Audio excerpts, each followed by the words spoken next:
A'udzubillahi minasyaitonirrajim. Bismillahirrahmanirrahim. Rabbi shrah li sadri wa yassir li amri wahlul lisani yafqahu qawli. Subhanaka la ilma lana illa ma 'allamtana innaka antal alimul hakim. Subhanaka la ilma lana illa ma 'allamtana innaka antal alimul hakim. Subhanaka la ilma lana illa ma 'allamtana innaka antal alimul hakim. Allahumma akhrijna min zulumatil wahmi wa akrimna bin nuril fahmi aflah alaina bi ma'rifatil ilmi. Assalamualaikum warahmatullahi wabarakatuh.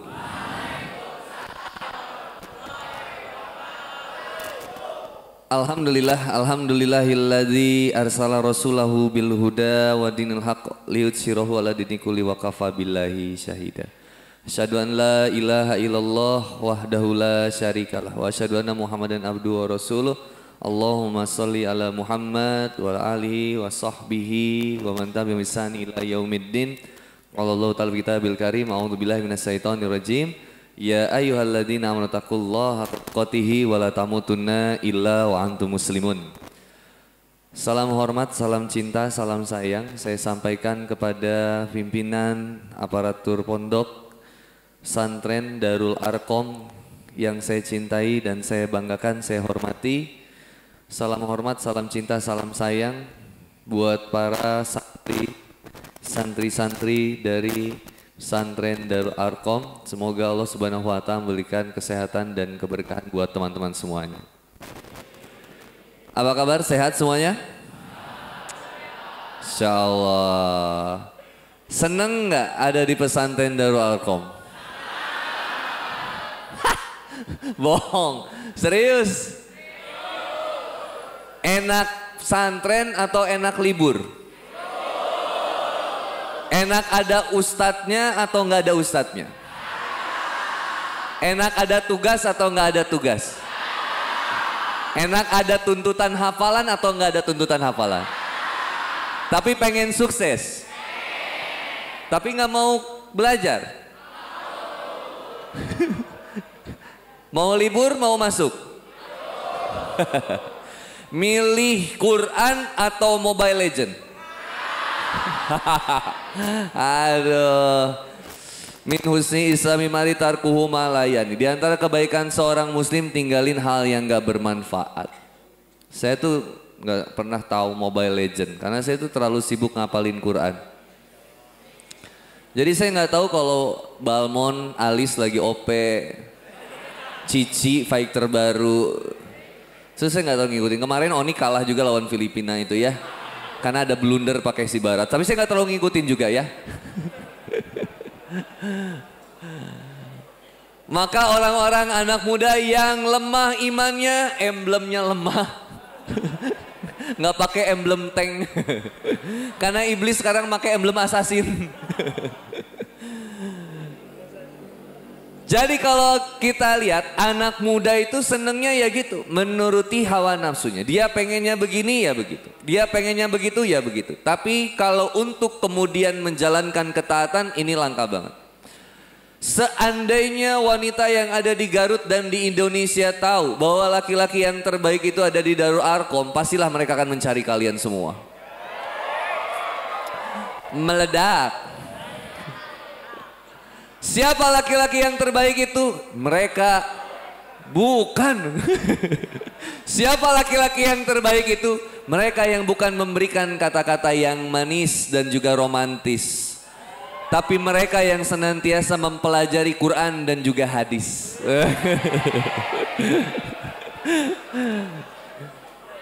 Jadi harus semangat bos. Brother, kalau kita mau belajar di sini. Banyak orang yang di luar sana terlambat untuk kemudian mendekati Allah. Teman-teman di usia muda udah senantiasa dekat sama Allah. Nanti begitu tuanya jangan bosen. Ah saya mau sekarang mau nakal aja. Kenapa? Udah bosen soleh dari kecil. Ah boleh. Teruslah bergerak sampai kemudian Allah hentikan kita. Dengan cara apa? Kematian datang sama kita. Syarat mati nggak harus tua, syarat mati nggak harus sakit. Bisa jadi datang kapan saja. Bisa jadi teman-teman duluan, saya belakangan. Bisa jadi sebaliknya, saya belakangan, teman-teman duluan. Gak ada yang tahu. Sama aja ya. Tapi Kang, saya lagi males-malesnya Kang belajar. Lihat. Di dalam ini biasanya suka ada kopi tapi nggak ada, tapi nggak apa-apa. Saya tuh ingat ya, ada kalau bergerak berdasarkannya kalau ngomongin cinta, itu saya ingat kalamnya ini. Assalamualaikum. Masih belum ngantuk kan? Ini saya ngobrol dikit. Jadi ada satu kalam yang indah dari Ibnu Athaillah. Ibnu Athaillah itu ya punya kitab namanya Al-Hikam. Beliau itu bilang gini, ma ahbabta syai'an illa kuntalahu abdan wa huwa la yuhibbu an takuna li ghairihi abdan.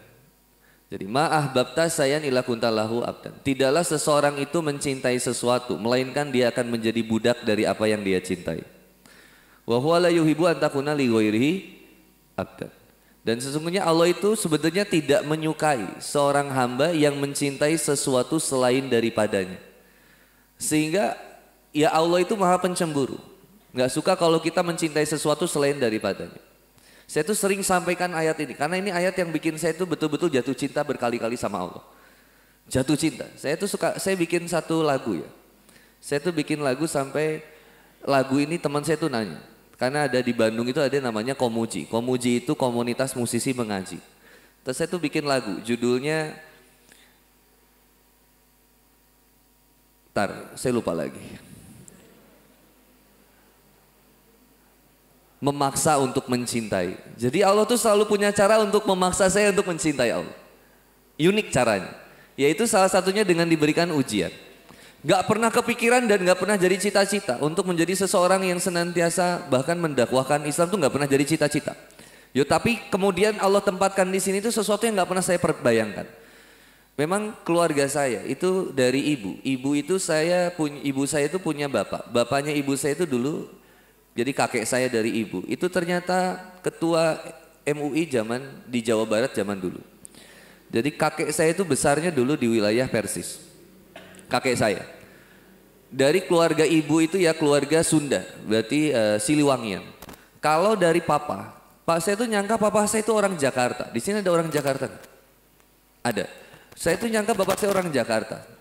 Jadi bapak saya itu di Jack, saya itu Persib.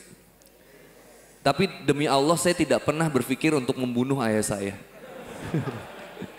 Nggak pernah ya, di Jack aja. Saya tuh bahkan saking luwesnya, hati saya luwes itu saya beliin bapak saya itu baju Persija. Spesial buat papa saya dan dia pakai ke masjid. Hampir dipukulin sama anak komplek. Terus aku bilang sama anak komplek, lu mukulin babe gua, lu urusannya sama gua.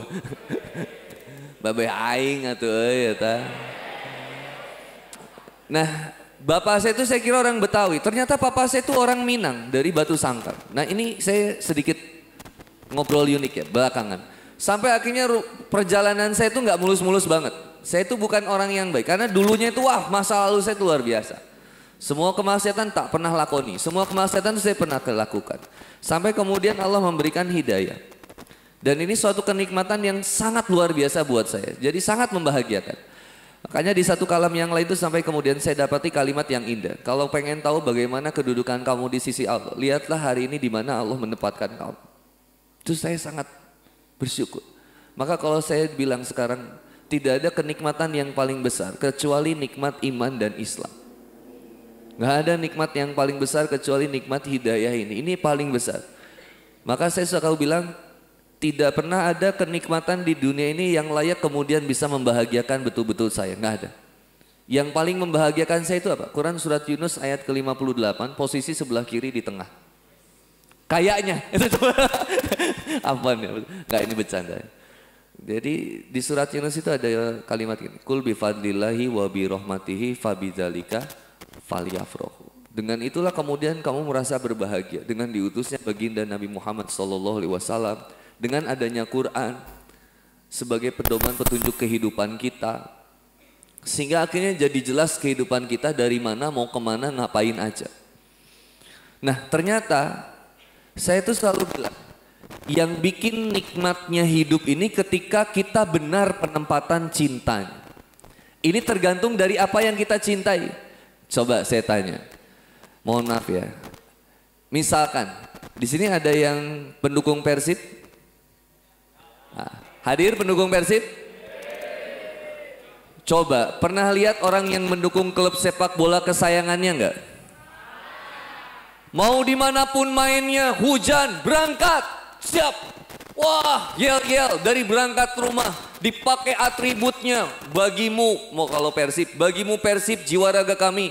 Kalau Persija, Persija nu aing, enggak juga ya.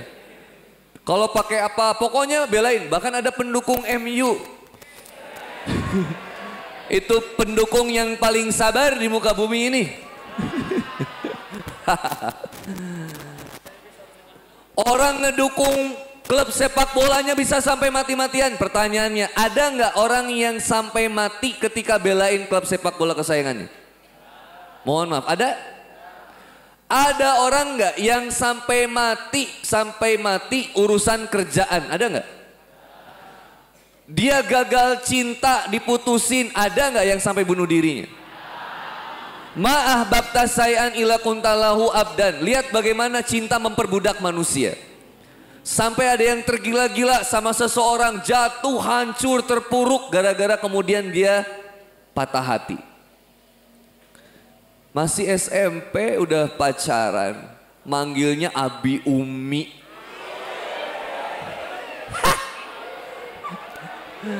Cuaks.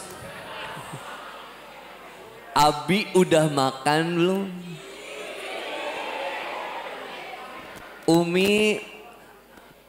Umi jangan lupa tahajud. Hey. Ustadz, kita mah nggak pacaran Ustadz, cuman saling memotivasi. Allahu la ilaha illallah hayyul qayyum. Kita doain kalau ada yang pacaran di sini, kita doain mudah-mudahan bisa putus insya Allah. Tinggalin pacar kamu, dekati Allah. Dia nggak pernah benar-benar mencintai kamu. Indah bunga mawar itu ada di bunganya, tapi jangan lupakan duri yang ada di batangnya. Kau bisa kemudian memiliki bunga mawar itu, tapi jangan berusaha untuk menggenggam erat bunganya, berusaha untuk memilikinya. Kenapa? Pasti akan tersakiti dan terluka tanganmu. Masuk Pak Eko. Biasa aja. Siapa yang sebenarnya paling cinta sama kita? Katakan, siapa? Allah. Wa huwa la yuhibbu an takuna li ghairi abdan. Allah nggak suka kalau kita mencintai sesuatu selain daripada Allah. Quran surat Al-Baqarah ayat 165. Wa minan nasi may yattakhidhu min dunillahi andada yuhibbunahum kahubillah. Ada manusia yang kecintanya berlebih kepada sesuatu seperti dia kepada Allah. Dia belain nonton klub sepak bola kesayangannya. Kalau mainnya di waktu tahajud, dia siap bangun jam segitu. Bahkan kemudian ada yang sampai mengeluarkan hartanya untuk kemudian mengorbankan pasang klub favoritnya. Diadu, judi, tep. Ada yang rela untuk bela-belain pacarnya. Sayang jemput aku. Slebel. Bahkan sekarang Ustadz ada yang syar'i. Aku siap menghafal Quran demi kamu. Nih, Imam Syafi'i itu menarik ya. Karena Imam Syafi'i itu pernah bilang ini. Pernah menyatakan tentang hadis ini. Tentang hadis ini. Innamal a'malu binniyat wa innamal likulli imrin ma nawa. Man kana hijratu ilallahi wa rasulihi fa hijratu ilallahi wa rasulihi. Lalu kemudian Imam Syafi'i itu ngomentarin hadis ini dengan kalimat yang huwa thuluthul ilmi. Ini hadis ini sepertiganya ilmu. Sepertiganya ilmu itu bab tentang niat. Betapa banyak amal yang kita punya itu kayaknya besar, itu jadi hancur gara-gara salah nih niatnya. Berapa banyak kemudian amal yang sederhana tapi jadi mewah luar biasa karena benar penempatan niatnya, brother. Maka ini tergantung lagi dari apa yang sebenarnya memotivasi dorongan dalam diri kita, yaitu sesuatu yang kita cintai. Kalau kita mencintai sesuatu, itu pasti ada yang namanya yang pertama apa? Halo, siapa yang bisa jawab 50.000 rupiah? Ada nggak ya uangnya ya? Oh ada, aman. 50.000 rupiah. Siapa yang bisa jawab? Dihitung sampai 3, 1, 2, 3 gugur. Kalau orang udah jatuh cinta, maka apa yang dia lakukan yang pertama? Angkat tangannya. Mana? Iya. Memperjuangkan 50.000 rupiah. Tahan, tahan. Tidak perlu tepuk tangan karena tidak ada Japati di sini. Kalau kita udah jatuh cinta, maka yang pertama akan memperjuangkan apapun. Gunung kan kudaki, samudra kan kurenangi. Semua hanya demi apa yang dicintai. Maka akan memperjuangkan. Kalau udah jatuh cinta, maka siap memperjuangkannya. Bahkan dulu para pejuang negeri kita itu luar biasa, siap berjuang untuk kemudian membebaskan negeri ini dari penjajah. Pada saat itu bahkan kemudian seorang yang namanya, siapa namanya? Are-are Surabaya, siapa tuh?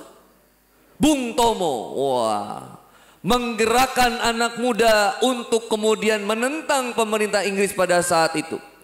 Untuk kemudian melawan mereka. Berapa banyak anak muda yang mati. Sampai Bung Tomo mengatakan, kalau tidak ada kalimat takbir, saya bingung memotivasi mereka dengan apa. Dulu lagu-lagu zaman dulu, kebangsaan, lagu-lagunya semangat. Bangun pemudi-pemuda Indonesia. Semangat. Kalaupun ada lagu yang mellow, itu membangkitkan cinta nasionalisme yang tinggi. Atas dasar kecintaan kepada Allah. Dibuatlah sama Habib Muthohar. Judul lagunya Syukur. Dari yakinku teguh. Sedihnya itu bikin kita makin cinta sama negeri ini dan siap untuk memperjuangkannya. Tapi sekarang lagu-lagunya mellow. Sampaikan pada jiwa yang bersedih, terluka menangis, tapi ku. Mental anak muda sekarang rusak. Kenapa? Karena lagunya lemah, melemahkan jiwa. Siapa yang sering nyanyi atau dengerin lagu yang mellow, rusak mentalnya, brother. Ayo, kita akan seperti apa yang biasa kita nyanyikan dan kita dengarkan. Kayaknya dulu ada lagu. Ada pernah dengar lagu ini enggak? Senangnya dalam hati kalau beristri. Pertanyaannya, yang nyanyinya jadi nggak beristri dua? Jadi. You become what you say. Kamu menjadi seperti apa yang sering kamu ucapkan. Makanya kenapa kata Nabi Muhammad SAW itu kalau bisa lisan kita itu rotbun, basahnya gara-gara kalimat zikir. Maka kita akan diwafatkan dengan kalimat itu. Berdasarkan hal-hal ini, maka poin yang pertama akan ada perjuangan dari apa yang dicintai. Selanjutnya dari perjuangan, apalagi yang kemudian muncul ketika kita sudah cinta, 50.000 berikutnya. A. Pengorbanan 50.000 rupiah. Insya Allah. Enggak apa-apa ya dikasih uang ya Ustaz? Aman apa enggak? Yang pertama apa? Halo, assalamualaikum Besti. Yang pertama apa? Perjuangan. Yang kedua, pengorbanan. Maka ketika sudah berjuang, maka berikutnya ada pengorbanan. Siap ninggalin sesuatu yang gak disuka sama yang kita cintanya. Misalkan, mohon maaf, mohon maaf, jangan baper ya. Misalkan saya cinta sama Persib. Kemudian Persib itu punya enemy atau musuh dalam permainan, namanya Persija. Maka saya gak boleh jadi pendukung Persija atau pakai atribut Persija, gak mau. Gak boleh. Kalau saya cinta Liverpool, maka saya tidak akan pakai atribut. Ya, saya nggak berani nyebut juga itu. Kalau saya mencintai seorang wanita, saya siap meninggalkan apa yang kata dia nggak mau atau dia nggak suka. Aku nggak mau ngelihat kamu begadang. Siap. Aku nggak mau ngelihat kamu pakai baju warna putih. Siap. Apapun buat kamu aku lakuin. Karena cinta menuntut yang pertama, perjuangan. Yang kedua, pengorbanan. Dan meninggalkan sesuatu demi yang dicinta, itulah pengorbanannya. Maka ketika mengatakan bagaimana kualitas cintanya orang yang beriman, walladzina amanu asyaddu hubbalillah. Orang yang beriman kecintaannya teramat sangat amat sangat besar kepada Allah. Maka akhirnya kita akan dapetin apa hal-hal yang disukai sama Allah, apa hal-hal yang gak disukain sama Allah. Do what Allah said and always love what Allah. Do what Allah loves and always love what Allah said. Lakukan apa yang kata Allah cintai. Yang Allah cintai, lakukan. Dan cintai apa yang kemudian Allah sampaikan. Allah suka nggak kalau kita senantiasa jujur? Halo, assalamualaikum. Allah suka kalau kita bersikap jujur? Jadi boleh nggak kalau kita pakai alat mandi teman kita tanpa sepengetahuannya? Hati-hati, wahai jiwa-jiwa pemulung odol. Pakai sabun aja tanpa izin masalah. Pakai sendal tanpa izin masalah nggak? Salah. Datang swallow balik eger. Namanya gosok. Nggak boleh mengambil sendal tanpa izin. Makanya saya nggak berani minum karena belum diizinkan. Karena belum ada yang bilang, Ustadz silakan diminum. Nah, karena belum jadi milik saya. Harus ada jelas akadnya. Ini punya siapa? Karena jangan-jangan ini hiasan teman-teman. Oh monggo, ya siap, boleh, makasih. Makasih ya, berarti udah sah ya. Sah, ini berarti punya saya. Bismillah. Walaupun nggak ada kopi, meskipun kita pengen kopi, tapi nggak apa-apa. Nikmati apa yang sudah Allah berikan. La in sakartum, barang siapa yang bersyukur, pasti Allah akan tambahkan nikmatnya. Syukuri apa yang ada dulu. Yang adanya apa? Air putih. Bismillahirrahmanirrahim. Alhamdulillah. Begitu mensyukuri air putihnya, insya Allah akan datang kopinya. Saya sih nggak boleh berharap sama makhluk. Karena terakhir saya berharap sama seseorang, saya itu kecewa. Tapi kalau berharapnya cuma sama Allah, Allah nggak pernah mengecewakan saya. Jadi kalau betul apa yang disampaikan oleh Allah dengan Quran, dan saya yakin pasti betul adanya. Ketika lain sakartum la azidannakum, maka setelah saya mensyukuri air putih ini, pasti akan datang kopi. Itu pasti. Tanpa saya minta, pasti akan datang. Tapi ya tinggal tunggu waktu aja. Maka yang pertama, cinta menuntut. Halo, assalamualaikum. Yang pertama, cinta menuntut perjuangan. Yang kedua, cinta menuntut, dan gak perlu dituntut pun akan sukarela melakukan perjuangannya, pengorbanannya. Siap, gas terus. Bayangin, ada berapa banyak sekarang di negeri kita, di Garut, di Garut. Kira-kira di Garut kalau di masjid ini azan subuh di luar nggak? Speakernya keluar nggak? Suaranya keluar. Banyak yang dengar? Tapi ada manusia yang tidak diizinkan oleh Allah bahkan hanya untuk mendengarkan azan subuh. Jadi dia bangunnya tiba-tiba ya udah jam 6 aja. Jangankan buat sholat subuh ke masjidnya, buat dengerin azannya aja nggak dikasih dengar sama Allah. Subhanallah. Dan ada yang dengar juga tapi nggak tergerak. Maka bersyukurlah bagi setiap jiwa yang justru kita dipaksa awalnya untuk mencintaimu, untuk mencintai Allah. Dibangunin subuh. HP saya mana ya? Ustaz ada yang bawa HP enggak? Ada yang bawa HP? Saya HP-nya tertinggal di Bandung. Jadi nggak bisa push rank. Saya itu main Mobile Legend. Itu saya nggak pernah, coba lihat YouTube. Saya tuh nggak pernah main Mobile Legend. Saya main Mobile Legend itu ketika anak saya main Mobile Legend. Waktu itu istri saya, ya mamahnya Kansa, karena anak saya yang pertama tuh perempuan. Marah. Kenapa? Karena anaknya tuh susah disuruh. Jadi si Kansa, anak yang paling gede ini susah disuruh. Kansa, ke mamam. Kok lama banget sih? Iya mamam bentar ini lagi main. Aku perhatiin, kenapa? kok ribut ya gitu. Ternyata aku lihat dia lagi main Mobile Legend. Terus kemudian aku download.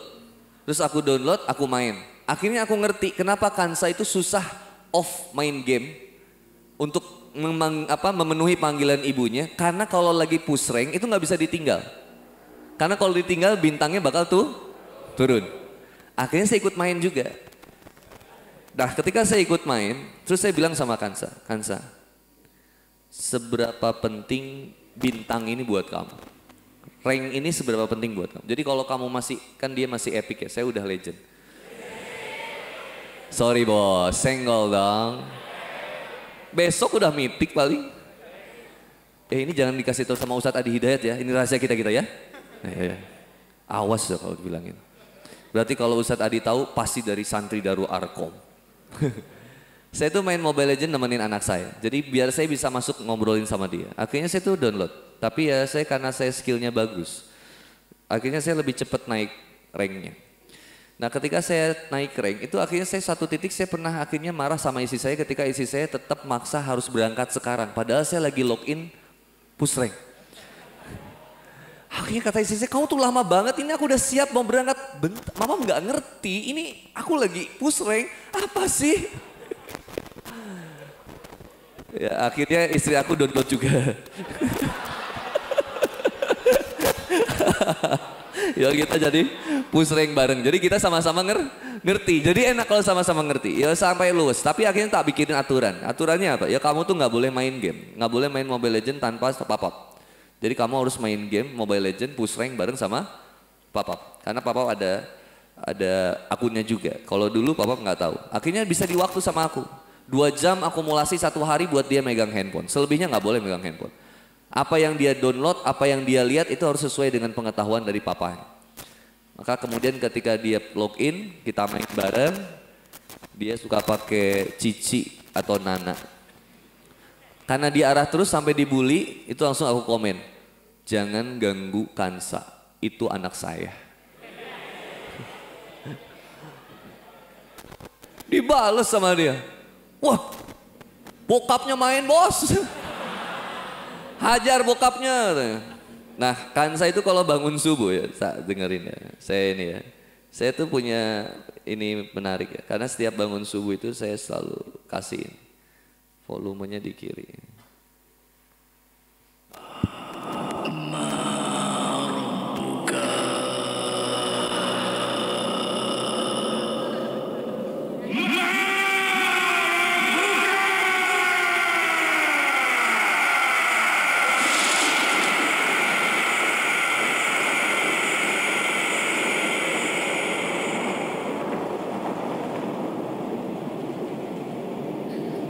Wahai hamba Allah, mari kemari ke kampung asalmu. Itu anak saya kalau saya pasang itu dia auto bangun. Saya tuh suka bilang gini sama anak saya, kamu tuh mau ngelakuin apa aja di dunia ini silakan.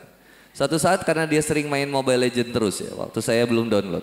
Saya bilang gini, besok papa mau beliin handphone buat kamu. Kamu mau handphone apa? Dia bilang kalau bisa yang rate-nya lebih bagus. Saya bilang oke. Papa insya Allah papa beli. Tak jual sesuatu papa biar bisa beli handphone. Akhirnya aku beli handphone waktu itu ada yang second ya. Samsung apa ya. Note 10 apa. Terus saya beli. Terus saya kasih Kansa. Terus saya buka koper. Saya masukin baju dia. Baju sekolah dia sama buku pelajarannya dia. Ke koper umroh. Saya masukin terus Kansa lihat. Loh, papa mau ngapain? Kok baju-baju sama buku Kansa dimasukin ke situ? Iya, karena papa mau sekolahin anak tetangga. Kan kamu nggak mau sekolah, kamu main game aja. Nanti papa daftarin kamu di RRQ Academy. Biar kamu masuk jadi tim e-sport. Nggak apa-apa kamu main game aja fokusnya. Kalian nggak mau, papa aku mau sekolah. Give me one reason why you want to go to school. Kenapa kamu mau sekolah? Kasih tahu satu alasan. Karena aku pengen pinter. Papa nggak butuh anak yang pinter. Percuma pinter kalau banyak ngebohong dan korupsi. Ada kok. Jadi bukan masalah pinternya. Masalah yang pertamanya dulu. Apa kamu butuh apa sekolah itu? Dia cari-cari, apa Pak? Ya kamu mau apa sekolah itu? Papa pernah bilang sama kamu, sekolah kamu itu buat apa? Kamu itu ke sekolah biar apa? Akhirnya dia bilang, buat ibadah. Ke siapa? Ke Allah. Sarana ibadah kamu sekarang, perjuangan kamu sekarang itu sekolah. Games itu cuma hiburan kamu. Jangan kebalik. Gamesnya kamu perjuangkan, tapi sekolah yang jadi sarana ibadahnya gak kamu perjuangin. Bahkan yang lebih hebatnya, games kamu harus jadi sarana ibadah dakwah kamu sama orang lain. Sama teman-teman kamu. Bisa gak kamu dari games ini bisa ngedeketin teman kamu yang belum sholat, belum dihijab, kamu dakwahin supaya dia hijaban. Udah ada kok Pak. Sedikit-dikit teman aku udah mulai ada yang hijab gara-gara main Mobile Legends bareng aku. Oke, satu. Yang kedua, sekolah kamu sebagai apa? Ibadah. Sama siapa? Sama Allah. Bukan karena papa maksa kamu sekolah. Kamu mau sekolah mau enggak, terserah kamu. Papa tuh gak pernah mau maksa orang mau sekolah. Saya tuh gak pernah maksa anak saya sekolah. Kalau anak saya bilang, Pap mau libur, libur. Udah libur. Karena saya tuh gak pernah mau anak saya melakukan sesuatu secara terpaksa, tuh gak boleh. Dia harus memahami kenapa dia melakukan itu. Sama kayak teman-teman. Teman-teman ketika masuk pesantren, ini dipaksa atau difahami. Ada yang kemudian dipaksakan di awal, kemudian paham kemudian bahwa ini bermanfaat buat kita. Mungkin kita mikir, anak muda yang di luar sana enak banget ya. SMP yang di luar sana kok enak banget. Saya di pesantren, kayak saya dipenjarakan, kayak saya dibuang, kayak saya dihinakan sama orang tua saya. Belum sadar ini yang paling terbaik buat kalian. Kapan kerasanya Kang? Nanti brother. Saya punya seorang sahabat, mu'alaf zaman kuliah. Wallahi ini. Mu'alaf beliau dari Advent dulunya. Alhamdulillah beliau masuk Islam dan qadarullah beliau meninggal lebih dulu. Dimakamkan di Limbangan. Beberapa hari kemudian itu beliau datang ke mimpi saya. Itu saya mimpi itu ngeri banget. Didatengin sama beliau, wajahnya cerah, dia cuma bilang ini. Pak mohon maaf ya karena dia bahasa Sunda ngobrol sama saya. Dia bilang ini, Bon, geus bener ya, tuluikeun.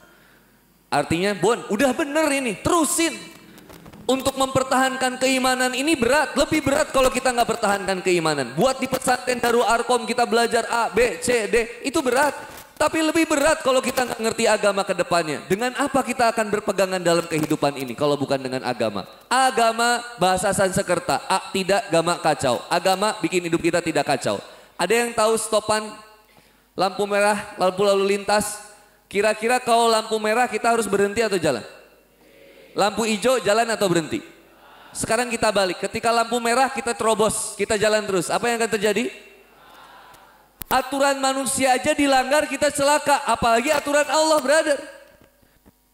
Ketika kita ngeklik Grab, GoCar, Gojek, Maxim. Ada gak sih di Garut? Oh canggih ya. Apa yang pertama kali ditentukan? Tujuan. Mau kemana? Nggak mungkin teman-teman naik taksi kemudian tiba-tiba bilang ke supir taksinya, Pak, kita pulang ke rumah. Ya supirnya nanya, rumahnya di mana dek? Tujuannya harus jelas. Ini mau kemana ini tujuannya kita? Kenapa Handi Boni bisa sampai ke pesantren Darul Arkom Putra, Asrama Putra ini? Kenapa coba? Karena ada alamatnya. Karena ada alamatnya, nyasar bisa nggak? Bas, karena nggak ada alamatnya bahaya. Ustadz ngisi di Darul Arkom ya, di mana? Ada deh pokoknya. Ya kan bingung. Saya bisa sampai Darul Arkom Indramayu nanti, Darul Arkom mana? Sama-sama Darul Arkom misalkan. Maka yang jelas ini tujuannya mau kemana berikutnya. Maka kalau udah punya cinta, punya rasa cinta kepada Allah. Lalu kemudian ada pengorbanan yang akan kita lakukan di sana, konsekuensi dari mencintai itu selalu ada, yaitu pengorbanan dan juga perjuangan. Maka kemudian kita akan gerakan diri kita untuk memahami tujuan kita yang Allah mau. Maka Allah tuh pengen kita tuh selamat. Maka berbahagialah orang-orang yang masuk di pesantren Darul Arkom. Dari sekian banyak anak muda, terpilihlah kita yang bisa masuk Darul Arkom. Kira-kira banyak gak yang pengen masuk Darul Arkom tapi gak masuk? Bersyukur. Tambah lagi bersyukur, kita diselamatin pergaulannya sama Allah. Bukan berarti di Darul Arkom itu udah semuanya baik. kita semua lagi belajar menjadi baik. Teman-teman kita ada mungkin yang nggak sifat sikapnya nggak sesuai dengan harapan kita. Belajarlah di sini kedewasaan untuk bisa saling menerima satu dengan yang lain. Siap? Udah mulai ngantuk ya? Masa? Soalnya kelihatan teman-teman ini wajah-wajah ahli tahajud. Ya. Wajahnya tuh pancarannya cerah gitu. Kayak aura-aura kematian gitu apa. Ya kan bercahaya ya. Nah saya mau sampaikan gini teman-teman. Saya tuh dulu pernah nanya sama ibu saya. Bu kenapa sih dulu gak pernah kepikiran buat pesantrenin saya. Kok saya baru belajar tuh sekarang. Saya tuh baru belajar sekarang-sekarang. Baru belajar, memahami, mendalami. Saya baru belajar sekarang-sekarang. Tapi saya menikmati. Dan saya tuh selalu bersyukur ketika Allah selamatkan. Dan saya selalu bahagia ketika ngelihat anak muda itu tertarik untuk belajar agama. Lihat wajah muda kayak gini. Ini kayak kelihatan masa depan bangsa gitu. Mudah-mudahan teman-teman tuh istiqomah. Akan lahir anak muda yang bisa membawa perubahan yang baik bagi Indonesia insya Allah. Yang penting istiqomah di sini. Katanya harus ke masjid. Suatu saat hari ini kita mungkin ada kepaksa ke masjid. Tapi nanti selesai dari sini kita akan menjadi orang yang mengajak orang lain ke masjid. Teman-teman yang ada di luar harus kita selamatkan. Banyak anak muda yang belum tertarik ke masjid. Ada nggak anak SMP yang tawuran? Yang saling bacok, ada nggak? Yang lain di luar lagi sibuk saling bacok. Saling serang, saling membanggakan kelompoknya. Masya Allah. Padahal saya mah, nggak usah ngerepotin. Ya Allah, ada berapa ini kopinya? Jazakallah khair. Jazakallahnya. Coba, la in sakartum ladi. Barang siapa yang bersyukur maka akan dapetin kopi. Tapi ada ayat lagi yang menarik ya. Wa may yattaqillah yaj'al lahu mahroja wa yarzuqhu min haitsu la yahtasib. Allah akan datengin rezeki dari arah yang enggak disangka-sangka, enggak diduga-duga. Setelah saya mensyukuri air putih saya dapat kopi. Setelah saya minum kopi ini, mungkin nanti pas pulangnya saya akan dikasih buah-buahan. Mungkin, tapi enggak usah terlalu berharap.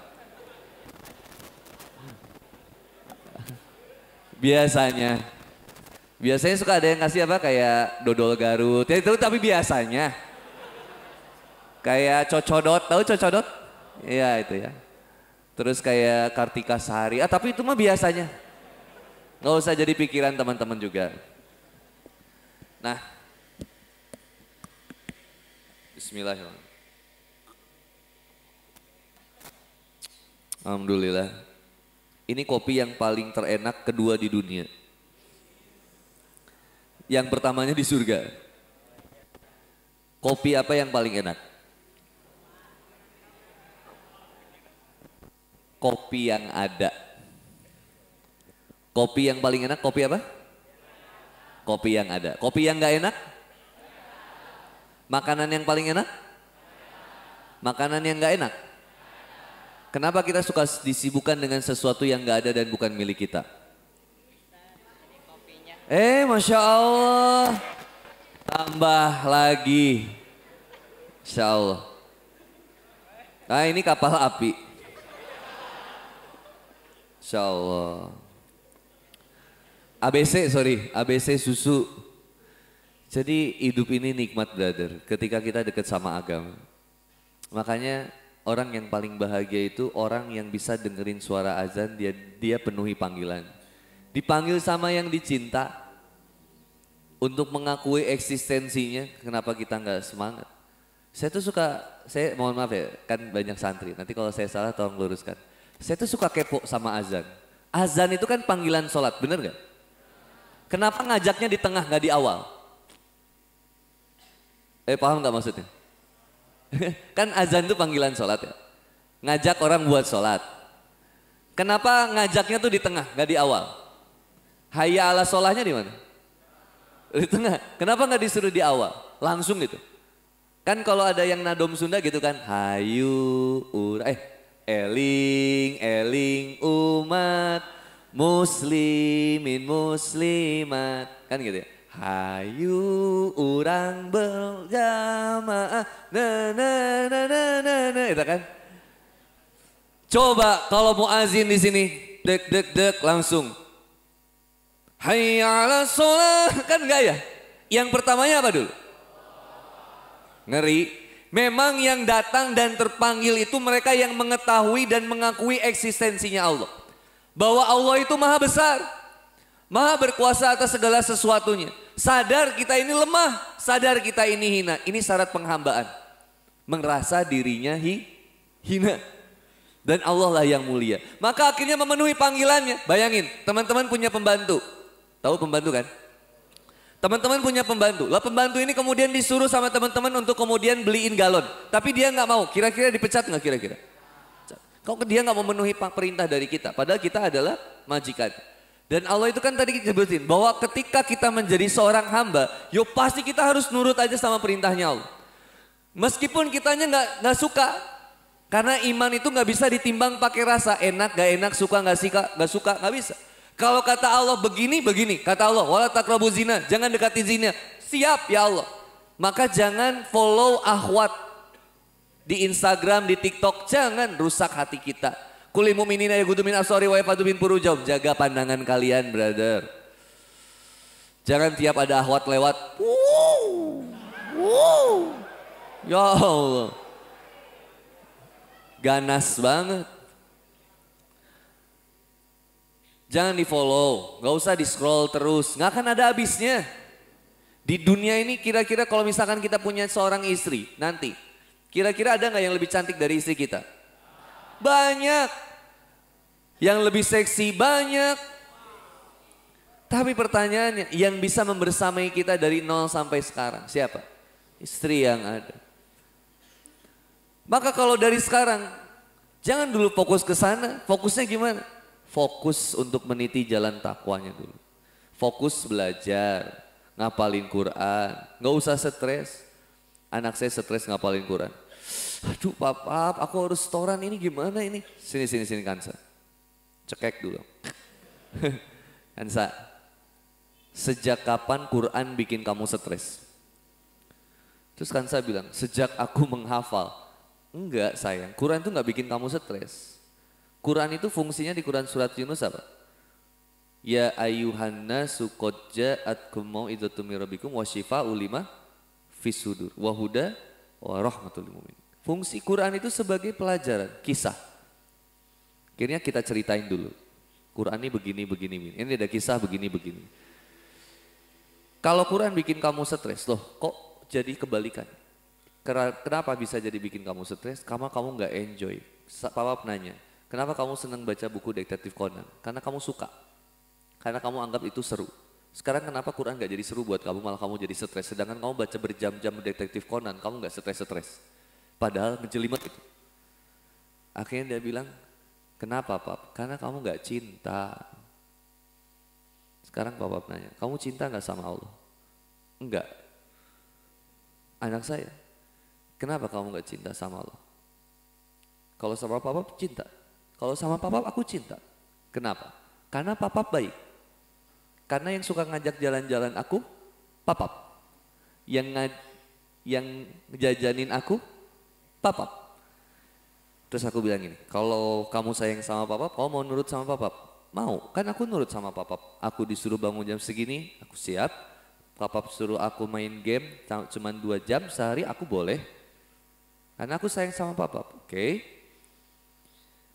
Kira-kira yang ngasih tangan sama kamu, Papa atau Allah? Allah. Yang ngasih mata sama kamu supaya kamu bisa nonton YouTube, Papa atau Allah? Allah. Yang ngasih kaki sama kamu supaya kamu bisa main sepeda, itu Papa atau Allah? Allah. Masih gak sayang sama Allah? Udah mulai sayang. Karena baru makrifat kan, baru tahu. Makanya ada doa kan, Allahumma apa? Akrimna bi ma'rifatil ilmi. Nah, akhirnya saya bilang, kalau udah sayang sama Allah terus mau nurut sama Allah? Mau. Jadi sholat kamu buat apa? Buat nunjukin rasa sayang sama Allah. Terus sebagai apa kira-kira? Sebagai apa ya Pak? Iya kamu udah dikasih kaki, tangan tuh terus gimana? Ya terima kasih sama Allah. Jadi sholat kamu sebagai apa? Bentuk syukur aku sama Allah. Kalau nggak sholat nanti Allah ambil kaki Kansa lagi. Jadi maksud saya gini, saya tuh nggak pernah mau memaksa anak buat sholat, tapi pengen memahamkan anak kenapa dia harus melakukan sesuatu. Dari mulai baca Quran, dari mulai sekolah, dari mulai kemudian dia sholat. Nggak perlu ribet lagi akhirnya disuruh-suruh, sadar.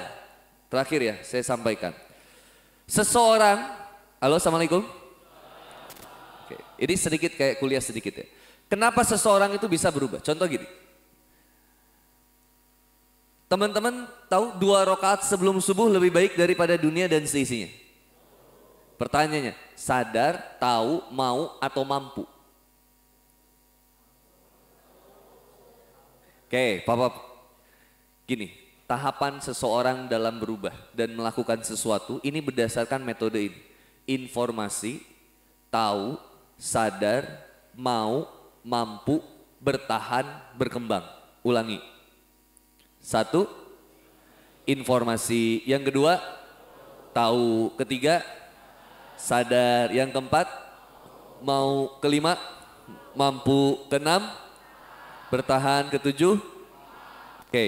Manusia itu terkenai jutaan informasi setiap harinya. Dan itu akan mempengaruhi pikirannya. Kalau yang masuknya pikirannya adalah pacaran itu seru, pacaran itu enak, hidup kayak orang lain yang bebas, nggak ada aturan itu nikmat, maka itu akan mempengaruhi pengetahuannya dan mempengaruhi kesadarannya, sehingga kemauan dan kemampuannya untuk kemudian dia bertahan dan berkembang itu sesuai dengan informasi yang dia dapatkannya. Paham nggak sampai di sini dulu? Oke, sekarang gini Pak, lebih sederhana lagi. 2 rakaat sebelum subuh lebih baik daripada dunia dan seisinya. Informasinya udah dapat? Oke, tahu? Oke, sekarang sadar? Nah, ini harus dikaji. Sejauh mana sadarnya bahwa dunia ini dan seisinya, kepengen dunia dan seisinya. Siapa orang yang paling kaya di dunia ini? Ada yang, siapa sih? Siapa sih yang paling kaya? Elon Musk. Mark Zuckerberg, Warren Buffett, kekayaannya sampai ratusan triliun, sampai ribuan triliun, kekayaannya luar biasa banyaknya. Tapi lihat, Nabi Muhammad SAW mengatakan 2 rakaat sebelum subuh lebih baik daripada dunia dan seisinya. Aku tuh pernah lihat postingan seseorang ya. Jadi ada yang punya villa, orang yang paling kaya di dunia, ada yang punya private jet.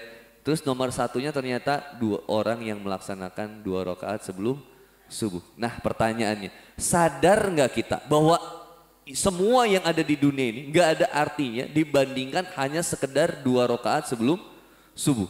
Karena kalau kita sadar, kira-kira mau nggak mengerjakannya? Mau, mampu nggak? Mustahil seseorang itu tobat kalau nggak sadar, mustahil. Tobat itu kan harus mengerti dulu apa yang kemudian salahnya. Dia tahu nih, ini salah. Nggak mungkin tiba-tiba kita tobat kemudian. Kenapa sholat? Gak tahu, aku mendadak ke hipnotis, nggak mungkin. Dia harus sadar dulu bahwa saya tuh harus sholat, bahwa saya mau berubah, bahwa saya harus begini. Sadar dulu. Sadarnya berdasarkan apa kira-kira? Informasi yang didapetin, 50.000 rupiah. Cerdas kamu berarti. Wih, habis uangnya. 50.000 rupiah. Insya Allah. Ini rambutnya emang kayak gitu ya? Keren, gaul. Seseorang bisa berubah berdasarkan informasi yang didapetin.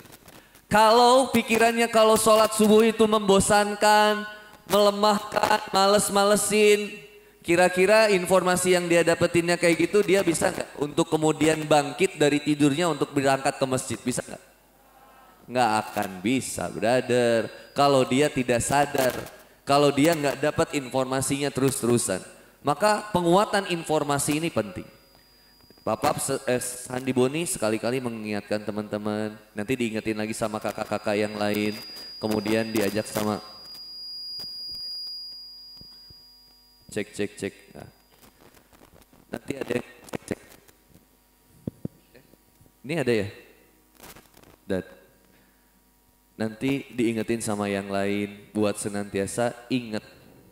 Nah itu, oh tapi itu, oh ya, kayaknya bagus yang itu ya.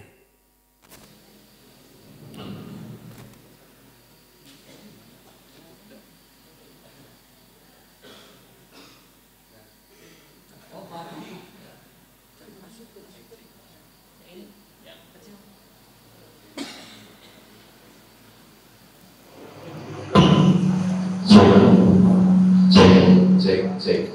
Segini ya? Kayaknya bagusan ini dari tadi ya. Kita ulang dari awal lagi lah.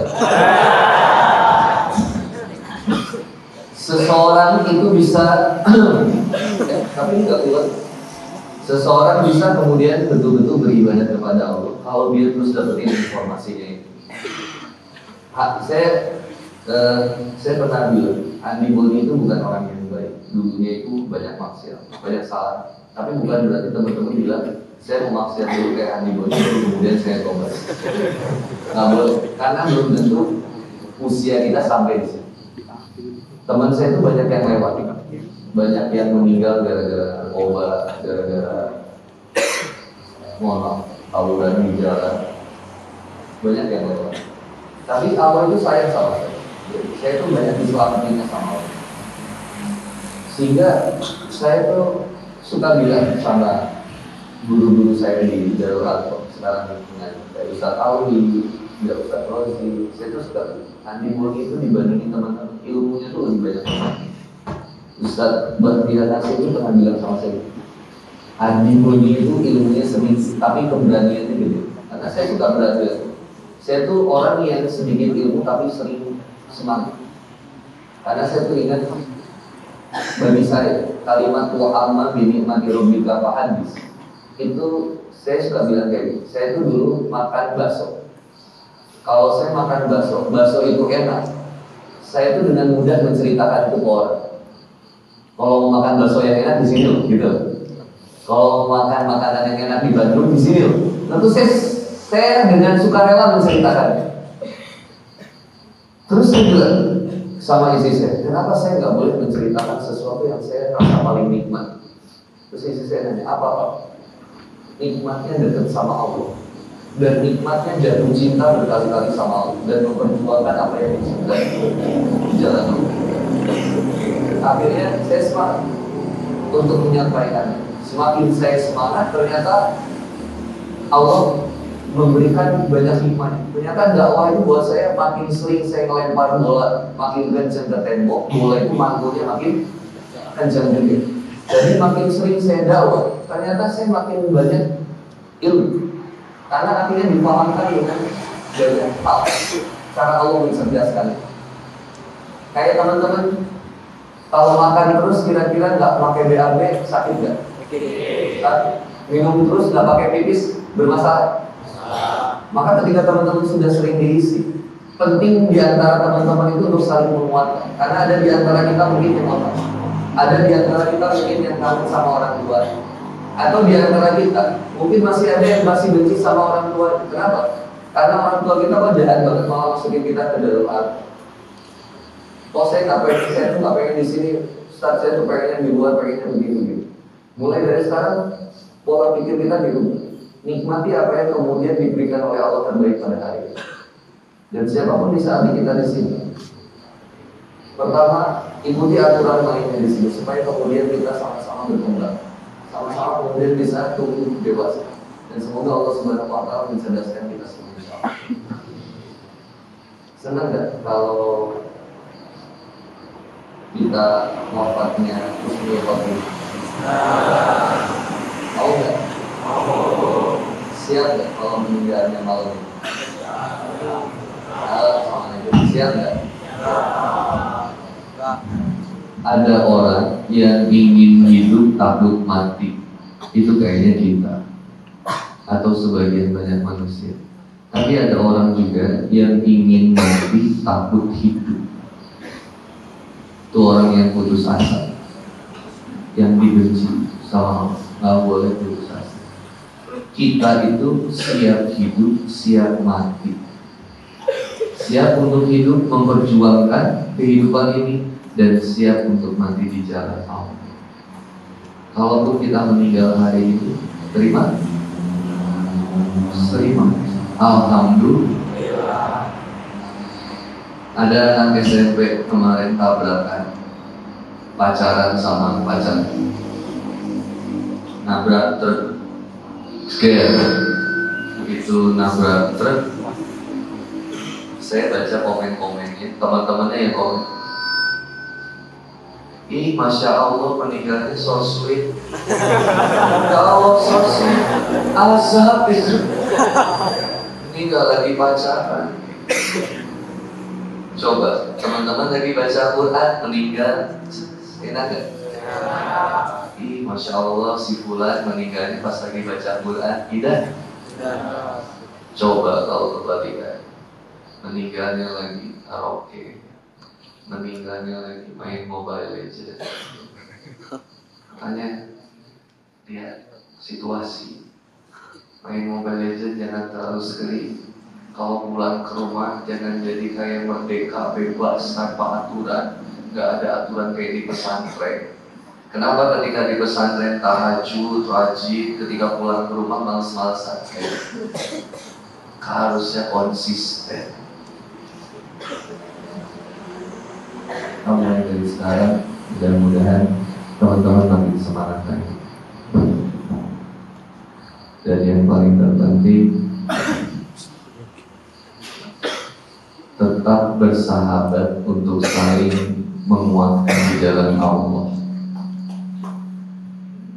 Kalau bisa ada yang pacaran di antara kita, langsung suruh putus dan kenai denda. Kalau ada yang males, semangatin. Kalau ada yang lagi capek, ingatin mas. Pokoknya jadilah seperti bagaimana saudara, sahabat yang sejati di jalan Allah, insya Allah. Siap? Siap. Ada yang mau nanya? Gimana? Mau pakai mic? Cek. Oh mati ini.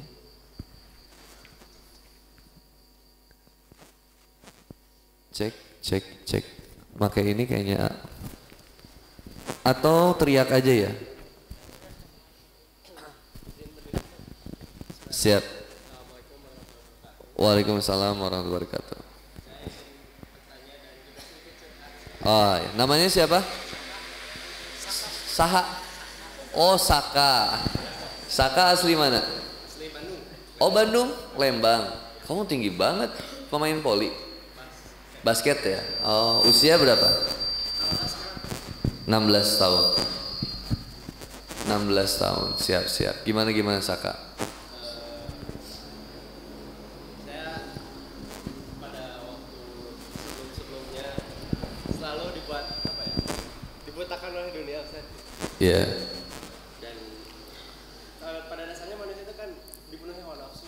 Benar. Dan Ustaz Alwi juga dulu pernah bilang gitu bahwa orang-orang Indonesia sering mengikuti tren-tren, gitu, mengikuti sesuatu tanpa diketahui kita ujungnya apa.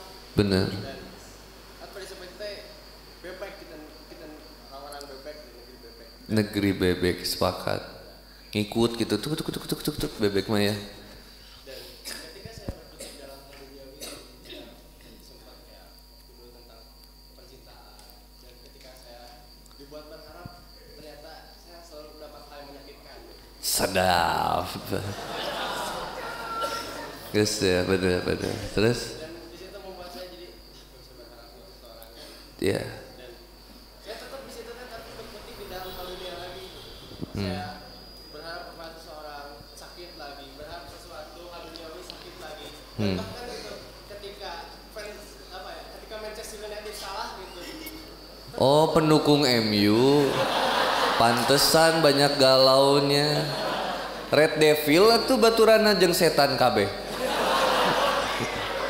Kalau Liverpool mah YNWA, you are nothing without Allah. Maaf ya dibully ini nggak apa-apa lah. Kapan lagi? terus kalau Manchester United kalah, Allahu Akbar. Sering banget ya sakit hatinya. Eleh wae tuh. Maaf ya terus. Iya. Aha. Saya ingat waktu malam saya sempat kayak kecewa sama hal-hal di dunia. Tidur, bangun tahajud, paksain saya curhat gitu ke Allah. Sampai nangis sebenarnya. Kenapa hidup teh gini banget? Percaya sama dunia teh sangat menyakitkan gitu. Dan saya di situ merasakan kayak nikmatan gitu ketika curhat kepada Allah. Oh, ada nikmatnya kalau pas curhat. Dan waktu-waktu kayak ketika saya diberi kenikmatan lagi sama Allah tentang saya udah mulai jalan udah biasa lagi ketika dekat ke Allah, kasih kenikmatan sama Allah tentang orang-orang mulai dekat lagi sama saya, MU sempat menang gitu. Oh, seneng MU menang tuh ya. Tapi saya di situ ngerasa dikasih ke Allah tuh jadi asa gak jauh. Oh, dikasih nikmat ya. Coba lagi dekat ke Allah, saya kangen tuh rasa nikmatnya gitu. Kangen lihat MU kalah gitu. Ya maksudnya kangen itu ya. Kangen. Curhat ke Allah terus dapat nikmatnya gitu. Oh iya benar. Pertanyaannya di sini tuh emang gimana sih kita biar terus istiqomah gitu meskipun kita di tempat kenikmatan sama Allah meskipun apapun itu, dan gimana kita saya terus nikmat gitu ketika curhat ke Allah dan nikmat terus ketika dekat sama Allah gitu. Dan makanya setiap saya berdoa gitu, ya Allah tolong saya beri kenikmatan setiap saya dalam beribadah ini. Masya Allah. Mantap. Bukan jauh tepuk tangan. Ya makasih ya. Sahla ya. Saka. Itu ada dulu ya. Oh waka itu waka ya. Saka. Bagus namanya Saka apa? Sakho Sabit Al-Haya. Sekarang itu namanya keren-keren ya. Baheula mah simple Asep, Aceng, Ujang. Ayo nama hese. Anak saya juga susah namanya. Kansa, Hasna, Azam. Yang ketiga Azam namanya Azam Gilastirani. Yang keempat namanya Muhammad Musa Rijal Nurullah. Karena yang akan menumbangkan penguasa yang zolim ini nanti. Musa. Apa sih tadi pertanyaannya? Oh gimana supaya nikmat lagi ibadah ya? Sama saya juga pengen itu. Gini. Saya tuh mikir gini ya. Nikmat itu jadi adanya dirasa. Jadi saya tuh suka bilang quotes saya tuh suka gini. Kita itu kadang terlalu jadi manusia yang terlalu membesarkan rasa. Tapi tidak pernah merasakan kebesarannya. Jadi lemahnya di kita itu kadang merasakan kebesarannya Allah. Dalam tahapan makom yang biasa, yang level biasa, maksudnya yang ya udah lumayan. Orang itu kadang butuh Allah karena sesuatu. Jadi dia butuh masalah dulu, baru dia bisa nikmat dalam ibadah, gitu kan? Jadi dia butuh hutang, baru datang ke Allah kan gitu. Ada yang butuh ke Allah ketika dia lagi diuji, baru butuh. Itu kan udah lumayan. Tapi sebetulnya kita itu akan senantiasa di-upgrade sama Allah to the next level of iman. Itu sampai kita tidak butuh segala sesuatunya kecuali Allah. Kenapa? Karena kita akan menyadari bahwa Allah senantiasa mencukupkan kita segala sesuatunya. Nah, kesadaran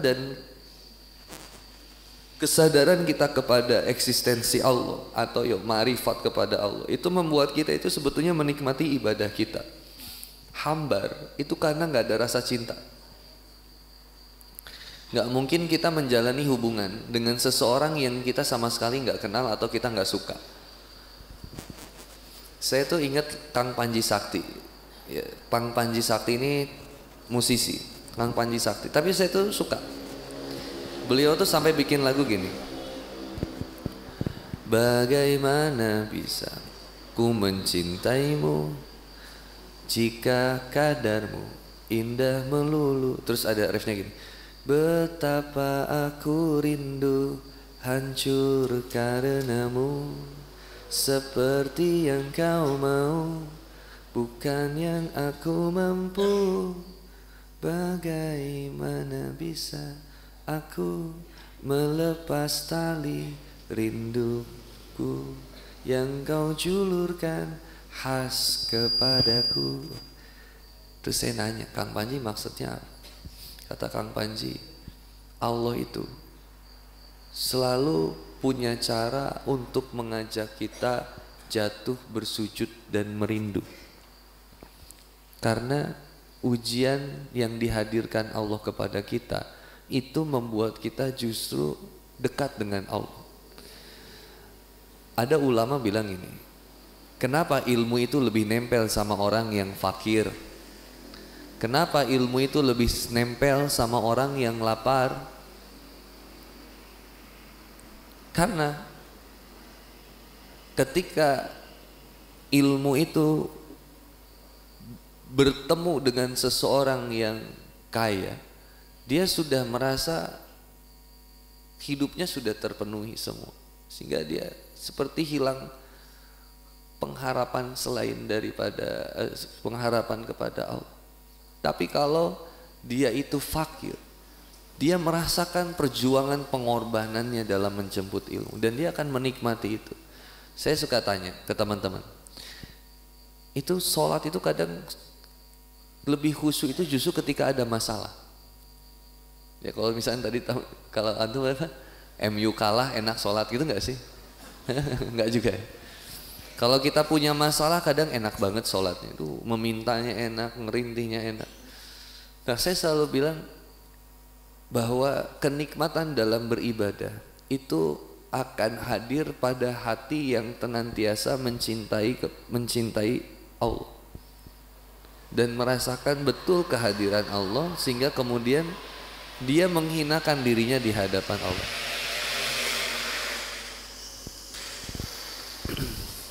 Bahkan kenikmatan ibadah itu akhirnya membuat kita itu selalu merindukan Allah.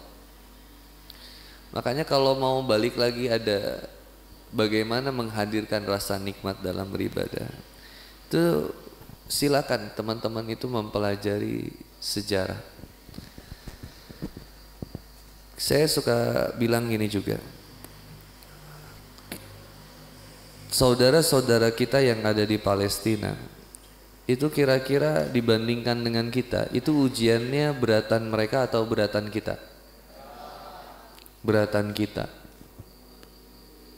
Kalau mereka itu Quran itu banyak yang dihancurkan sehingga kemudian mereka menghafalkan Quran. Mereka itu banyak dihancurkan masjid-masjidnya, tapi mereka tetap sholat di atas puing-puing masjid. Masyarakat Indonesia itu terlalu berada di zona nyaman sebetulnya. Kita ini kan ada terlalu di zona nyaman. Kasur teman-teman empuk? Ya keras lumayan lah. Ya yang penting masih bisa tidur enak kan. Ada bom nggak? Di Darul Arkom ada bom nggak? Ada yang ngerudal nggak? Nembakin mau ke masjid ada? Teman-teman mau ke masjid ada yang mencegah kemudian ditonjokin ada?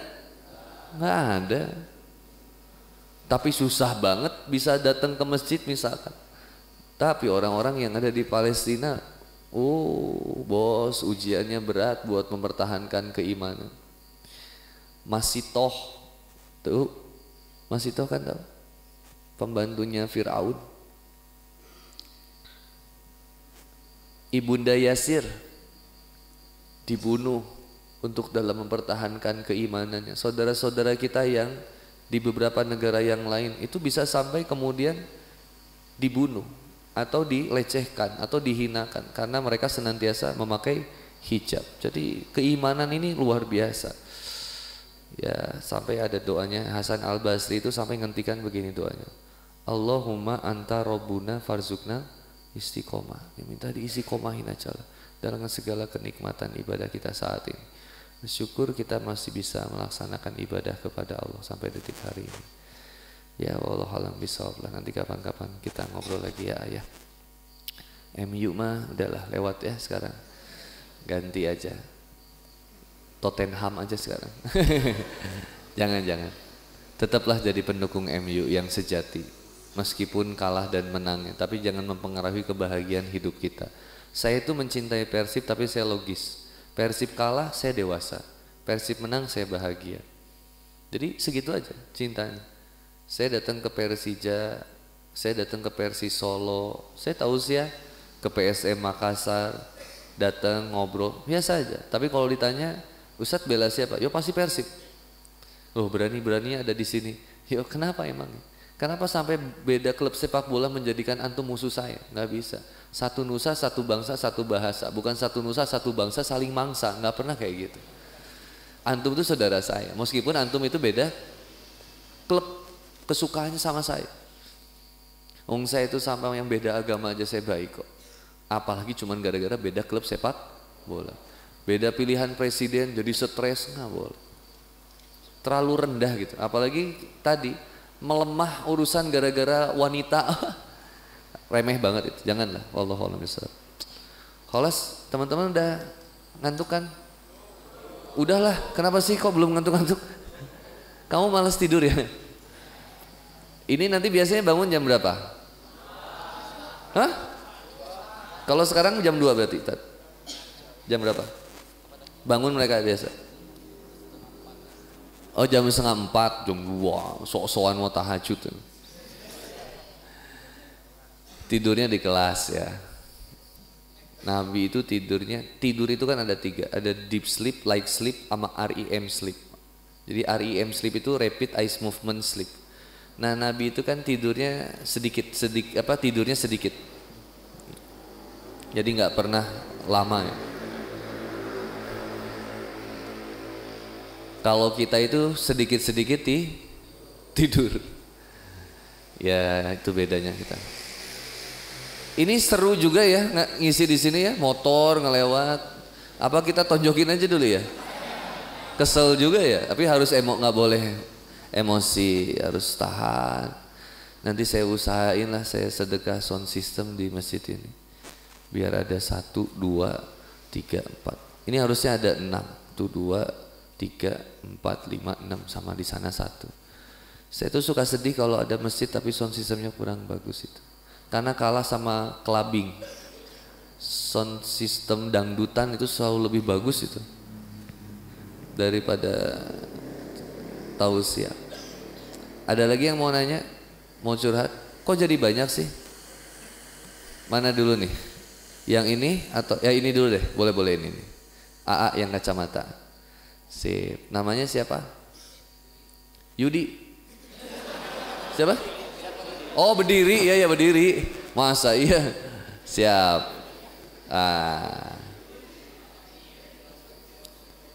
Waalaikumsalam warahmatullahi wabarakatuh. Binar, bilangan binar. Oh binar ya. Binar, asli mana? Bandung juga. Tinggal di mana? Koponya di mana? Iya sih, bener juga sih. Saya juga kopo Korea, kopo area. Kamu koponya di mana? Di Kopo pokoknya. Iya udahlah. Ya. Sabar, saya harus sabar. Sehat? Alhamdulillah. Gimana? Istri sehat? Oh belum ya, belum nikah ya. Usia berapa sih Binar? 16 tahun. Siap Binar. Mantap. Silakan.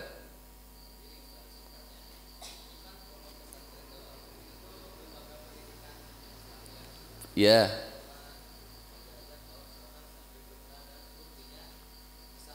Ya.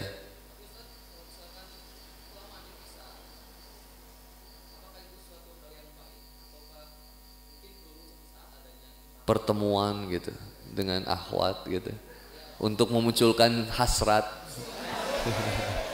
Aku udah kebayang sih. Ya. untuk menjaga. Tidak jadi menyukai sesama laki-laki. Iya, karena memang ada beberapa kasus gitu sih di pesantren-pesantren yang lain. Sepakat? Gitu udah? Gitu kayak. Di tengah godaan dunia yang luar biasa ya memang menjaga kewarasan itu tetap perlu. Tapi ya kalau saya kira itu kembali kepada kebijakan pesantren. Kalau saya itu kan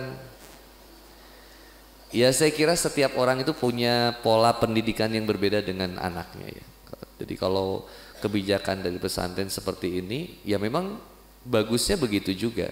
Karena khawatirnya itu kalau kita dibiasakan ketemu atau ya mungkin apa emang ada sesekali ketemuan suka ada nggak sih? Ada sesekali masih ada kok. Kamu masih bisa melihat seseorang yang kamu sukai. Ya itu jadi komitmen di teman-teman sebetulnya. Dan saya kira teman-teman juga harus paham bahwa menyukai sesama laki-laki itu menjijikan sekali. Saya tuh suka bilang ya, bedanya laki-laki sama perempuan tuh apa? Laki-laki itu sama perempuan, salah satunya di physical touch. Laki-laki itu nggak suka disentuh, tapi wanita itu senang dipegang. Coba lihat perempuan akhwat kalau lagi jalan seneng pegangan tuh. Coba antum jalan pegangan, jijik lihat ya. Iya nggak? Beda. Antum naik motor pelukan kan getek ya, geli gitu lihat. Akhwat itu senengnya begitu. Makanya saya juga dalam anak ada pendidikannya beda. Kalau pendidikan ke anak perempuan sama laki-laki itu beda. Nah berikutnya ada yang memang keren. Memang ada kalimat dari Grace Hopper itu di Inggris itu beliau bilang ini, at the first you make habit, at last habits make you. Pada awalnya kamu membangun kebiasaan sampai akhirnya kebiasaan itu menjadikan karakter dirimu. Tapi saya suka bilang ini, meskipun di pesantren kita seringnya ketemu laki-laki, tapi bukan berarti kita akan jadi suka sama laki-laki. Karena kita itu punya akal. Seanjing-anjingnya anjing aja tetap anjing itu anjing. Ya kan anjing itu apa? Ya saya nggak pernah lihat anjing ada yang homo ya. Apalagi anjing jadi banci itu kayaknya nggak pernah kelihatan. Jadi saya suka mikir. Akhirnya balik kepada kitanya. Ya ujian kita itu kan satu dengan yang lainnya diuji. Aku bisa jadi ujian buat Abinar. Abinar bisa jadi ujian buat aku. Teman-teman bisa jadi ujian buat teman-teman yang lainnya, teman-teman yang lainnya bisa jadi ujian buat teman-teman yang lainnya juga, sama-sama diuji. Tapi kalau ada penyakit itu di antara kita, itu betul-betul harus disembuhin. Karena penyakit itu menular. Kecenderungan suka sama sesama jenis itu menular. Itu harus diobatin. Nah, saya kira seperti itu ya. Jadi hasrat kita itu ya tetap ada kepada lawan jenis, tapi ya tetap kalau sering bertemu kayak sekolah-sekolah yang umum yang lainnya itu jebol pertahanan kita. Serius, antum lihat berita, ada gak anak SMP yang hamil di luar nikah? Banyak. Zaman Fir'aun bayi laki-laki dibunuh, zaman jahiliyah bayi perempuan dibunuh, zaman sekarang belum ketahuan laki belum ketahuan perempuan udah dibunuh. Bahkan ada yang sok-sokan seperti Maryam melahirkan tanpa ayah. Kalau ini melahirkan tapi nggak tahu siapa ayahnya. Bayangin, sehancur itu negara kita. Moralitasnya, ini saya kasih data dari BKKBN. 1,2 juta wanita itu setiap tahunnya sekarang itu aborsi. Jadi sebenarnya Indonesia ini kena darurat seksual. Sebenarnya LGBT-nya juga tinggi. Di Garut sempat ada komunitas Pacolita. Serius, tanya teman-teman lah tuh. Pasukan colok liang. Eta serius. Matakna langsung dibere gempa kamarita, dienderkeun sakali. Aya Pacolita tuh di Garut, Allahu Akbar.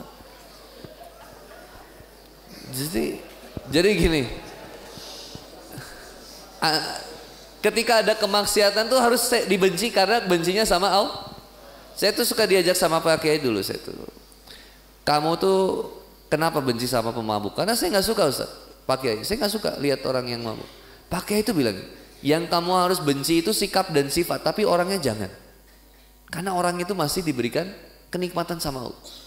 Saya tuh tanya, kenapa maksudnya Pak Kiai? Orang yang mabuk itu masih bisa menikmati mabokannya. Maka kita itu harus menjadi seseorang yang bisa mengajak dia untuk merasakan betapa besarnya kecintaan Allah sama dia. Sehingga kemudian dia bisa merasakan itu, sehingga kemudian dia bisa berubah dan meninggalkan kemaksiatannya itu. Artinya kita hadir di masyarakat untuk menjadi solusi. Indonesia itu menghasilkan 4 juta santri setiap tahunnya. Tapi terkadang, but never solving the problem. Tapi terkadang nggak bisa menyelesaikan beberapa permasalahan. Kenapa? Karena akhirnya ketika datang ke lingkungan masyarakat, kaget santri itu. Kok beda banget sama di pesantren? Di pesantren coba teman-teman. Halo, assalamualaikum. Rata-rata teman-teman tahajud tiap hari nggak? Oke, biasa baca Quran, biasa ke masjid. Mohon maaf, ketika pulang ke rumah kebiasaan itu bisa hilang. Kenapa? Karena di sini teman-teman diikat dengan aturan. Kalau teman-teman keluar dari pesantren, teman-teman mendisiplinkan diri. Kalau di sini terdisiplinkan. Itulah bedanya pengusaha sama pekerja. Pekerja itu berangkat ke kantor karena sudah diatur sama kantor. Kamu berangkat jam 8, pulang jam 9, jam 5. Berangkat jam 8, pulang jam 5. Otomatis kayak gitu. Tapi ketika jadi pengusaha, siapa yang ngatur dia? Diri sendiri. Ketika jadi santri di Darul Arkom, di pesantren, diatur teman-teman. Harus begini, bangun jam segini, begini. Begitu ke rumah, you have your own rules. Kamu punya aturan sendiri dalam kehidupan kamu. Yang nggak boleh di pesantren, bisa dikerjain nggak di luar sana? Bisa. Yang tadinya nggak pernah megang handphone, balas dendam seharian jadi megang handphone. Kenapa? Karena kita lupa bahwa kita tuh harus mendisiplinkan diri kita. Bukan sekedar terdisiplinkan, tapi mendisiplinkan diri kita. Sesuai dengan aturan siapa? Allah. Maka kalau tadi balik lagi ke yang tadi, ya saya kira baiknya kayak gini ya. Nanti karena kita akan belajar, pasti di pesantren kita akan belajar do and done, apa yang boleh, apa yang nggak boleh. Nggak dipertemukannya tuh bukan berarti mematikan syahwat kita sebagai laki-laki, tapi kita sedang melatih diri kita untuk tidak terjerumus kepada kemaksiatan yang lebih besar. Allahu a'lam bishawab. Makasih Abinar. Keren. Terakhir. Ini boleh? Namanya siapa? Al-Faris dari Bandung. Yang dari luar Jawa ada nggak sih? Ada dari mana? Medan. Dari mana? Jambi. Oh, ada lagi dari mana? Dari mana? Bengkulu. Oh, Jambi, Bengkulu. Ada lagi dari mana? Dari mana? Cilawu mah di dia deket atuh. Si eta pasti bawong ya. Wah, aing cekek sia. Cilawu di dia aya nu maung congok teh lain eta. Oh, Cisewu eta. Maung Cisewu aya keneh teh sih. Udah enggak ada ya. Terus yang dari Sulawesi ada? Dari mana? Padang? Awak juga. Ya. Kamu dari mana? Batu Sangkar atau dari mana? Padang Kota. Oh ya. Terus ada lagi dari mana? Sulawesi ada?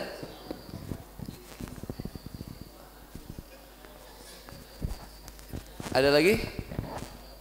Kalimantan? Nggak ada?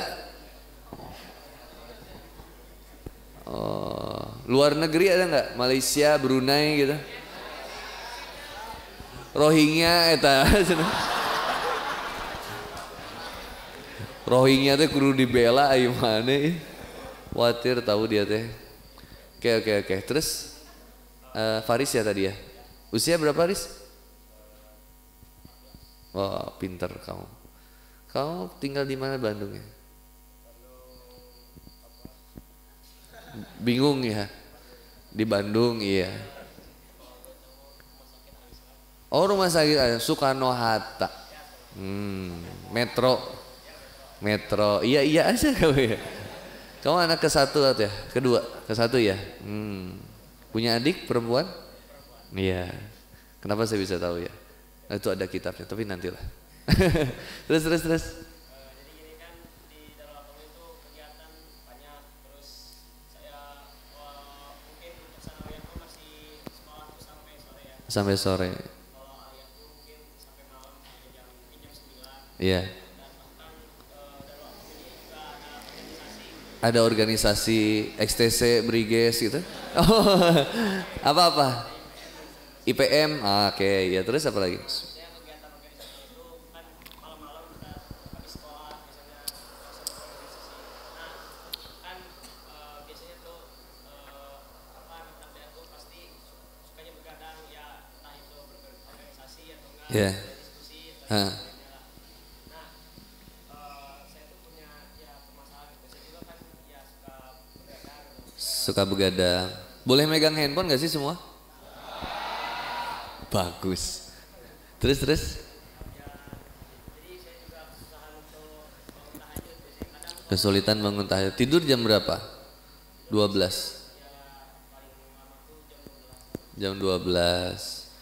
Siap. Terus Jadi kadang kalau bangun tidur tuh paling 15 menit sebelum azan subuh gitu. Jadi nggak bisa ya bangun.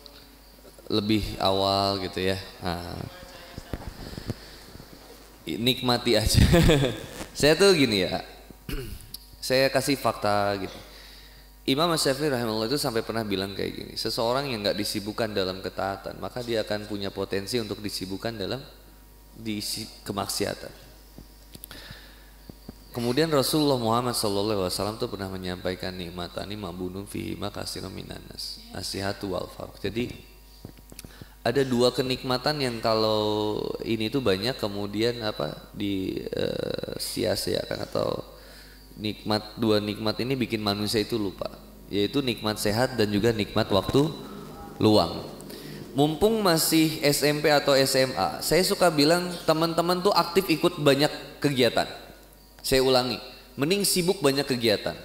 Jangan biarin diri kita itu lemah. Karena ada ulama pernah bilang kayak gini. Manusia itu seperti hewan tunggangan. Kalau dibiasakan lemah, maka dia akan jadi lemah. Kalau dibiasakan dia jadi kuat, maka dia akan menjadi kuat. Nah, saya tanya, teman-teman kesini kan pakai sendal ya?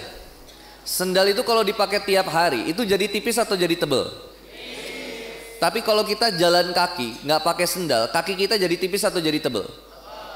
Beda, buatan Allah, made in Allah. Sesuatu yang kemudian dibuat oleh manusia, makin dipakai makin tipis. Tapi buatannya Allah, makin sering dipakai tuh makin kuat. Maka teman-teman kalau lihat, itu kayak ada blade armornya gitu. Jadi balik lagi damage-nya. Jadi kalau manusia itu senantiasa dididiknya mentalnya kuat, jadi dia kuat. Makanya kenapa pemain Mobile Legends itu kalau dibully ya biasa aja, karena udah sering dibully gitu. Maka saya suka bilang, kalau masih anak muda, habisin waktunya dengan aktif di organisasi, ikut IPM, aktif aja. Supaya apa? Nanti ketika teman-teman keluar dari pesantren, keluar dari Darul Atom, ketika menghadapi realita, teman-teman bisa berkecimpung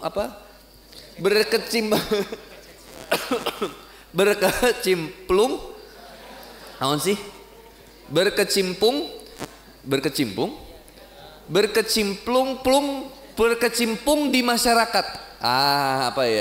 Bisa kolaborasi sama masyarakat. Udah biasa, karena udah saking biasanya ketemu sama manusia, sama orang. Coba kalau nggak pernah organisasi, nggak pernah nggak aktif, nanti kita kaku akhirnya, nggak bisa ngobrol, nggak bisa komunikasi, nggak tahu bagaimana nge-manage manusia, gimana bikin acara, gimana cara ngedakwahin anak karang taruna, gimana kalau kita nggak ngerti. Tapi kalau teman-teman aktif di IPM, aktif di organisasi untuk kemudian mengaktifkan akal-akal kita, ide-ide kita, tenaga kita, luar biasa itu.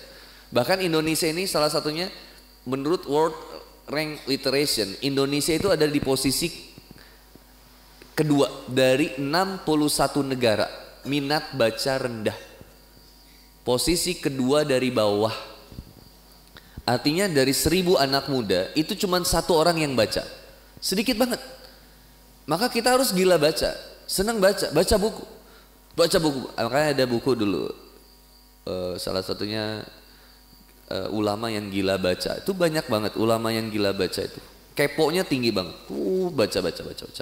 Baca buku yang banyak, aktif di masyarakat, bagus.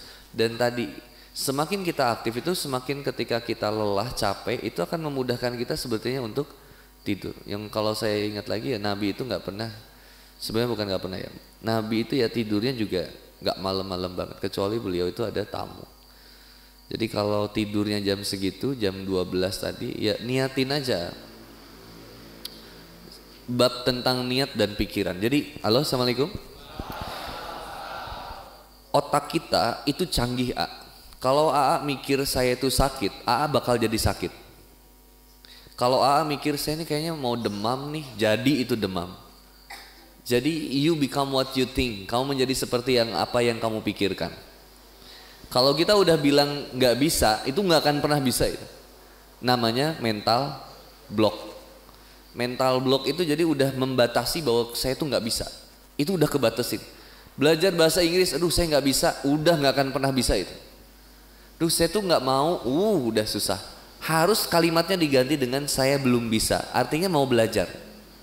Tapi kalau udah dari awal udah bilang nggak bisa, udah nggak akan pernah bisa.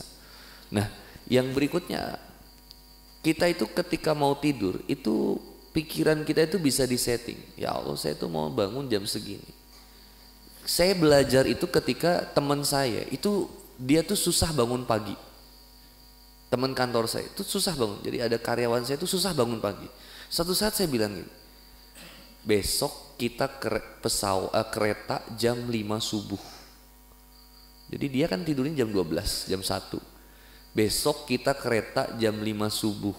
Jam 4 harus sudah di stasiun.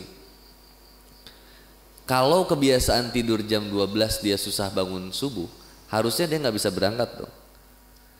Tapi ternyata dia jam setengah 4 udah ada di stasiun. Padahal dia tidur jam 12. Terus saya lihat, kok bisa bangun? Nyatu bisi ketinggalan kereta, atau bahasa Indonesianya, karena takut ketinggalan ke kereta. Terus saya tanya lagi, kenapa kalau bangun subuh nggak bisa? Dia malah ketawa. Iya ya, kenapa ya? Karena subuh nggak pernah masuk ke dalam memori otak kita untuk jadi prioritas. Paham nggak maksudnya? Jadi masukin itu ke listing prioritas. Saya mau bangun jam 3. Setting aja, seset. Itu nanti didatengin setan eueup-eueup itu. Eueup-eueup sok. Eueup-eueup jam berapa rata-rata? Subuh. Udah jarang eueup-eueup siang. Eueup-eueup jam 3. Jadi sebenarnya Kunti itu ngajak kita tahajud. Astagfirullah. Kita mah malah astagfirullah. Bismika Allahumma. Tidur lagi. Itu Kunti lagi. Mana yang dihudangkan sare deui. Padahal yang ngebangunin kamu itu Kunti yang hijrah. Kunti yang solehah. Ya saya kira gitu. Jadi disetting aja di otak kita sebelum kita tidur itu bilang, ya Allah, saya mau bangun jam 3 karena saya pengen beribadah kepadamu. Nah inilah inayah dari Allah ketika kita dikasih. Wallahu a'lam bishawab. Cukup? Cukup ya, kasihan kamu udah pada malam. Insyaallah mudah-mudahan istiqomah, semangat terus ya. Kita bertemu di lain waktu dan kesempatan insyaallah. Jangan pernah berhenti untuk mencoba menjadi lebih baik, dan jangan pernah menyerah untuk mencoba menjadi lebih baik. Semoga Allah Subhanahu wa taala juga menjadikan teman-teman anak muda yang soleh dan kelak menjadi seorang suami yang bertanggung jawab dan bertakwa kepada Allah insyaallah. Sampai jumpa 4 tahun ke depan. Lulusnya kapan sih? Berapa tahun lagi? Ada yang setahun ya? Ada yang berapa tahun lagi? Ada yang kelas 6 ya lulus ya, sukses lah, ketemu lagi insyaallah ya. Gitu aja teman-teman ya. Barakallah. Nitip, jangan pacaran, stop. Pacaran itu hanya menunggu waktu untuk tersakiti. Jangan pernah sakit hati karena seseorang. Siapa dia yang bisa ngancurin hidup kamu sampai sehancur seperti ini? Padahal orang tuamu senantiasa menyayangimu, menjaga kamu. Kalaupun dia nggak baik sama kamu, seenggaknya dia udah banyak berkorban buat kamu. Jangan pernah benci sama orang tua. Jangan pernah ngelawan orang tua. Ikutin aja. Yang ketiga, jangan tinggal sholat dimanapun, kapanpun. Yang keempat, ke masjid mumpung masih muda, masih bisa lari, masih bisa jalan ke masjid.